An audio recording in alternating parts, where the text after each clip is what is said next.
بسم اللہ الرحمن الرحیم۔ السلام علیکم۔ تعمیر کعبہ کے وقت ابراہیم علیہ السلام نے کیا دعا مانگی؟ ناظرین گرامی، حضرت ابراہیم علیہ السلام نے اللہ تعالیٰ کے احکامات کی تعمیل کرتے ہوئے بڑے بڑے کام انجام دیے تو اللہ نے آپ کو بنی نوع انسان کا پیشوا بنا دیا تاکہ وہ آپ کے نقش قدم پر چلیں اور آپ کی سیرت طیبہ سے رہنمائی حاصل کریں۔ آپ نے اللہ تعالیٰ سے درخواست کی کہ قیادت کا یہ منصب ان کی آل میں باقی رہے۔ آپ کی درخواست قبول ہوگی اور امامت آپ کو دینے کے ساتھ یہ واضح کر دیا گیا کہ آپ کی نسل کے ظالم لوگ اس وعدے سے مستثنا ہیں، بلکہ یہ منصب صرف ان افراد کو حاصل ہوگا جو عالم باعمل ہوں گے، جیسے سورہ عنکبوت میں ارشاد ہے، اور ہم نے ان کو اسحاق اور یعقوب بخشے اور ان کی اولاد میں پیغمبری اور کتاب مقرر کر دی، اور ان کو دنیا میں بھی ان کا صلہ دیا اور وہ آخرت میں بھی نیک لوگوں میں ہوں گے۔ حضرت ابراہیم علیہ السلام نے زمین پر کعبہ شریف کو تعمیر کیا تھا، اس لیے وہ آسمانوں پر بلند ترین مقام کے مستحق ٹھہرے اور بیت المعمور ان کا مقام قرار پایا، جو 7ویں آسمان والوں کا مبارک کعبہ ہے، جس میں روزانہ 70,000 فرشتے داخل ہو کر اللہ کی عبادت کرتے ہیں۔ پھر قیامت تک دوبارہ ان کی باری نہیں آئے گی۔ ایک طویل عرصہ تک حضرت ابراہیم علیہ السلام کی تعمیر کردہ عمارت قائم رہی۔ اس کے بعد قریش نے کعبہ کو تعمیر کیا۔ انہوں نے ابراہیمی تعمیر میں سے شام کی طرف یعنی شمالی جانب سے کچھ حصہ چھوڑ دیا۔ موجودہ تعمیر اسی کے مطابق ہے۔ حضرت عائشہ صدیقہ رضی اللہ تعالی عنہما سے روایت ہے کہ رسول اللہ صلی اللہ علیہ وآلہ وسلم نے فرمایا، کیا تجھے معلوم ہے کہ تیری قوم نے جب کعبہ تعمیر کیا تو ابراہیم علیہ السلام کی بنیادوں سے کم کر دیا؟ میں نے عرض کیا، اللہ کے رسول صلی اللہ علیہ وآلہ وسلم، آپ اسے دوبارہ ابراہیم علیہ السلام کی بنیادوں پر تعمیر نہیں کریں گے؟ آپ صلی اللہ علیہ وآلہ وسلم نے فرمایا، اگر تیری قوم کفر سے ابھی نکل کر نہ آئی ہوتی تو میں ایسے ہی کرتا۔ ناظرین، بیت اللہ حضرت ابراہیم علیہ السلام کی جانب سے کی جانے والی تعمیر سے پہلے بھی تعمیر ہو چکا تھا، بلکہ زمین پر اللہ کا سب سے پہلا گھر یہی تھا، اور ظاہر ہے کہ ابراہیم علیہ السلام سے بہت پہلے آدم علیہ السلام اور دوسرے انبیاء علیہم السلام اللہ تعالیٰ کی عبادت کرتے تھے۔ اب اللہ بہتر جانتا ہے کہ بیت اللہ کی پہلی تعمیر آدم علیہ السلام نے کی یا اس سے پہلے فرشتوں نے اسے تعمیر کیا تھا۔ ایک ٹیلے پر اس کی بنیادیں موجود تھیں جس پر ابراہیم اور اسماعیل علیہ السلام نے کعبہ کی عمارت تعمیر فرمائی۔ صحیح بخاری میں ابن عباس رضی اللہ تعالی عنہ کی ایک لمبی حدیث سے بھی معلوم ہوتا ہے کہ کعبہ حضرت ابراہیم علیہ السلام سے پہلے ایک اونچی جگہ تعمیر ہوا تھا۔ چنانچہ اس حدیث میں زمزم کے نمودار ہونے کے بعد فرشتے کے ام اسماعیل کو تسلی دینے کا ذکر ہے کہ فرشتے نے اس سے کہا، تم ضائع ہونے سے مت ڈرو، کیونکہ یہاں اللہ کا گھر ہے، یہ لڑکا اور اس کا باپ اس سے بنائے گا اور اللہ اس کے رہنے والوں کو ضائع نہیں کرے گا۔ بیت اللہ زمین سے ٹیلے کی طرح بلند تھا، سیلاب آتے اور اس کے دائیں بائیں طرف ہو جاتے۔ ام اسماعیل ایسے ہی رہیں حتیٰ کہ جرم قبیلے کے کچھ لوگ ان کے پاس سے گزرے۔ اس حدیث کے آخر میں بیت اللہ کا ذکر ہے۔ اس سے معلوم ہوا کہ زمزم کے نمودار ہونے کے وقت بھی ایک ٹیلے پر بیت اللہ موجود تھا، مگر اس کی اثر نو تعمیر اسماعیل علیہ السلام کے جوان ہونے پر ابراہیم اور اسماعیل علیہ السلام نے کی۔ ناظرین، خالد بن عرعرہ رحمۃ اللہ علیہ بیان کرتے ہیں کہ ایک مرتبہ سیدنا علی کرم اللہ وجہہ سے کسی شخص نے پوچھا، امیر المومنین، مجھے اس گھر کے بارے میں بتائیں جو لوگوں کے لیے سب سے پہلے بنایا گیا۔ تو حضرت علی کرم اللہ وجہہ نے فرمایا، گھر تو پہلے بھی موجود تھے، نوح علیہ السلام اور ان کی قوم گھروں میں ہی رہائش پذیر تھی، لیکن بیت اللہ وہ پہلا گھر ہے جو لوگوں کے لیے بنایا گیا، وہ لوگوں کے لیے باعث برکت اور تمام جہانوں کے لیے باعث ہدایت ہے۔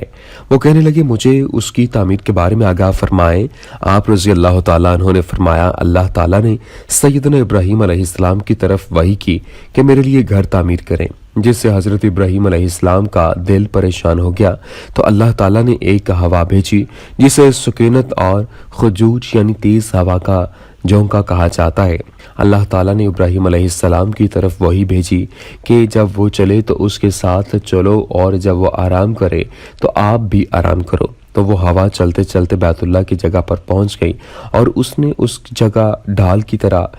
کنڈلی مار لی اور یہاں ناظرین گرامی قرآن کریم کی سب سے بڑی سورت سورہ بقرہ میں ارشاد ربانی ہے، اور جب پروردگار نے چند باتوں میں ابراہیم کی آزمائش کی ہے تو وہ ان میں پورا اترے ہیں۔ اللہ تعالیٰ نے فرمایا کہ میں تم کو لوگوں کا پیشوا بناؤں گا۔ انہوں نے کہا پروردگار میری اولاد میں سے بھی پیشوا بنانا۔ اللہ تعالیٰ نے فرمایا کہ میرا وعدہ ظالموں کے لیے نہیں ہے۔ اور جب ہم نے خانہ کعبہ کو لوگوں کے لیے جمع ہونے اور امن پانے کی جگہ بنایا اور حکم دیا کہ جس مقام پر حضرت ابراہیم علیہ السلام کھڑے ہوئے تھے اس کو نماز کی جگہ بنا لو، اور ابراہیم اور اسماعیل علیہ السلام سے کہا کہ طواف کرنے والوں اور اعتکاف کرنے والوں اور رکوع کرنے والوں اور سجدہ کرنے والوں کے لیے میرے گھر کو پاک صاف رکھا کرو۔ اور جب ابراہیم نے دعا کی کہ اے پروردگار اس جگہ کو امن کا شہر بنا، اور اس کے رہنے والوں میں سے جو اللہ اور روز آخرت پر ایمان لائیں ان کے کھانے کو پھل عطا کر، تو اللہ نے فرمایا کہ جو کافر ہوگا میں اس کو بھی کسی قدر فائدہ دوں گا، مگر پھر اس کو عذاب دوزخ کے بھگتنے کے لیے ناچار کر دوں گا، اور وہ بری جگہ ہے۔ اور جب ابراہیم اور اسماعیل علیہ السلام بیت اللہ کی بنیادیں اونچی کر رہے تھے تو دعا کیے جاتے تھے کہ اے پروردگار ہم سے یہ خدمت قبول فرما، بے شک تو سننے والا اور جاننے والا ہے۔ اے پروردگار ہم کو اپنا فرما بردار بنائے رکھنا، اور ہمارے اولاد میں سے بھی ایک گروہ کو اپنا مطیع بنائے رکھنا، اور پروردگار ہمیں ہمارے طریقے عبادت بتا اور ہمارے حال پر رحم کے ساتھ توجہ فرما، بے شک تو توجہ دلانے والا ہے۔ اور پروردگار ان لوگوں میں انہی میں سے ایک پیغمبر مبعوث کر دے جو انسان کو آیتیں پڑھ پڑھ کے سنایا کرے اور کتابوں اور دانائی سکھایا کرے اور ان کے دلوں کو پاک صاف کیا کرے، بے شک تو غالب اور صاحب حکمت ہے۔ ناظرین گرامی، جب حضرت ابراہیم علیہ السلام نے بے آب و گیا وادی میں واقع مقدس ترین مقام پر مقدس ترین مسجد تعمیر کر دی تو وہاں بسنے والوں کے لیے برکت کی دعا بھی فرمائی۔ آپ نے دعا فرمائی کہ انہیں کھانے کو پھل مل جائیں، حالانکہ وہاں پانی بہت کم تھا، درخت، کھیتی اور پھل موجود نہیں تھے، اور یہ بھی دعا فرمائی کہ وہ اس مقام کو حرم یعنی قابل احترام مقام اور امن و امان کا گہوارہ بنا دیں۔ اللہ تعالیٰ نے آپ کی دعا قبول فرمائی اور آپ نے جو کچھ مانگا تھا عطا کر دیا گیا۔ چنانچہ سورہ عنکبوت میں ارشاد ہوتا ہے، کیا انہوں نے نہیں دیکھا کہ ہم نے حرم کو مقام امن بنایا ہے جبکہ لوگ اس کے گرد و نواح سے اچک لیے جاتے ہیں۔ اسی طرح سورہ قصص میں ارشاد فرمایا، کیا ہم نے ان کو حرم میں جو امن کا مقام ہے جگہ نہیں دیا جبکہ ہر قسم کے پھل کھائے جاتے ہیں، پہچانے جاتے ہیں اور پھر جا کر لیے جاتے ہیں۔ اسی طرح سورہ قصص میں ارشاد فرمایا، کیا ہم نے ان کو حرم میں جو امن کا مقام ہے جگہ نہیں دی جہاں ہر قسم کے پھل پہچانے جاتے ہیں اور یہ رزق ہماری طرف سے ہے۔ ناظرین، حضرت ابراہیم علیہ السلام نے ایک اور عظیم دعا کی کہ اللہ تعالیٰ ان میں انہی سے یعنی ان کی جن سے اور ان کی فصیح و بلیغ اور خالص زبان بولنے والے رسول مبعوث فرمائے گا تاکہ دونوں طرح کی نعمت مکمل طور پر حاصل ہو جائیں، یعنی دنیا کی نعمت بھی اور دین کی نعمت بھی، دنیا کی سیاست بھی اور آخرت کی سعادت بھی۔ اللہ تعالیٰ نے یہ دعا بھی قبول فرمائی اور ایک رسول مبعوث فرمایا۔ کتنا عظیم رسول جس پر اس نے نبوت اور رسالت کا سلسلہ ختم کر دیا اور ایسا کام دین عنایت فرمایا جیسا پہلے کسی قوم کو نہیں ملا تھا، اور آپ صلی اللہ علیہ وآلہ وسلم کی دعوت دنیا کی ہر قوم، ہر زبان، ہر علاقے، ہر ملک بلکہ قیامت تک کے لیے آنے والے ہر زمانے اور ہر شخص کے لیے عام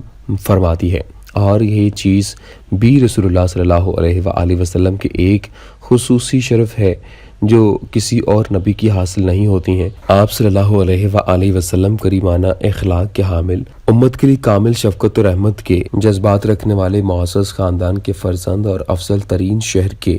رہنے والے تھے۔ دعا ہے مالک الملک مولا ہمارے صغیرہ و کبیرہ گناہوں کو معاف فرما اور ہمیں سیدھے راستے پر چلنے کی توفیق عطا فرما، آمین۔